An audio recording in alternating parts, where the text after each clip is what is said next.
నేను మీతో చెప్పు మాటలు ఆత్మయు జీవమునై ఉన్నవి అని ప్రభు అంటున్నాడు. అందుకే నేను చెప్పే మాటలు మీకు నచ్చటం లేదు. అనేకులు నన్ను వదిలి వెళ్ళిపోయారు. అప్పుడు ప్రభు అంటున్నాడు మిగిలిన వారితో, మీరు కూడా నన్ను వదిలి వెళ్ళిపోతారా? అప్పుడు వారన్నారు, వారిలో పేతురు, మేమెక్కడికి పోతాం ప్రభువా? నీవే నిత్య జీవపు మాటలు గలవాడవు. అవే ఆత్మయు సత్యము. మాకు కావాల్సింది నిత్య జీవం. కాబట్టి మేము నిన్ను వెంబడిస్తాం.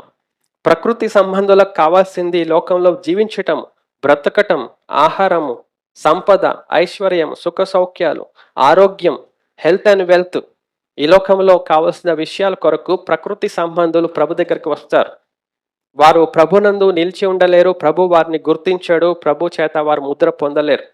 మొదటి మనుష్యుడు భూ సంబంధి అయి మంటి నుండి పుట్టినవాడు. రెండవ మనుష్యుడు పరలోకము నుండి వచ్చినవాడు. చూడండి ఎంత తేటగా వ్రాయబడి ఉంది. ఆదాము యొక్క సంతానము వారందరూ కూడా ప్రకృతి సంబంధులు. యేసుక్రీస్తు ప్రభునందు విశ్వాసముంచి ఆయన పిల్లలుగా ఉండటానికి మనం అంగీకరించి నూతన పరచబడితే, మారుమనసు పొందితే మనము ఆత్మ సంబంధులము. పరలోకము ఆత్మ సంబంధమైనది. ప్రకృతి సంబంధులను ఆత్మ లేని వారును. ఆత్మ కలిగిన వారిలో నుండి ఆత్మ ఫలాలు వస్తాయి అంతే. ఆత్మ సంబంధులం అనే చెప్పటానికి భాషలు మాట్లాడడం నేర్చుకున్నారు దొంగలు, అబద్ధ ప్రవక్తలు.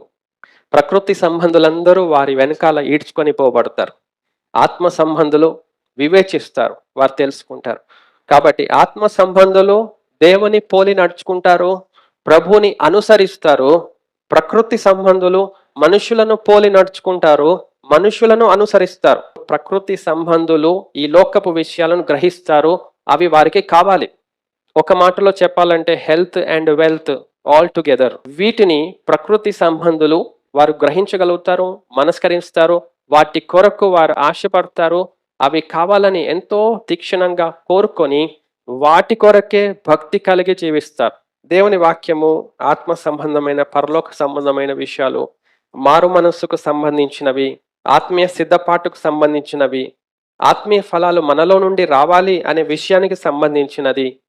దేవునికి ఇష్టము లేని విషయాలు మనం వదులుకోవడానికి దేవుడు మనకు బోధించే విషయాలు, దిద్దుబాటు చేసుకునే విషయాలు, ప్రభు మనల్ని సిద్ధపడి ఉండమనే విషయాలు, దేవునిని ఘనపరిచే విషయాలు, దేవునికి లోబడే విషయాలు, దేవుడు చెప్పినవి మనం చేసే విషయము, అన్నిటినీ ప్రకృతి సంబంధులు గ్రహించలేరు, వారు అంగీకరించలేరు.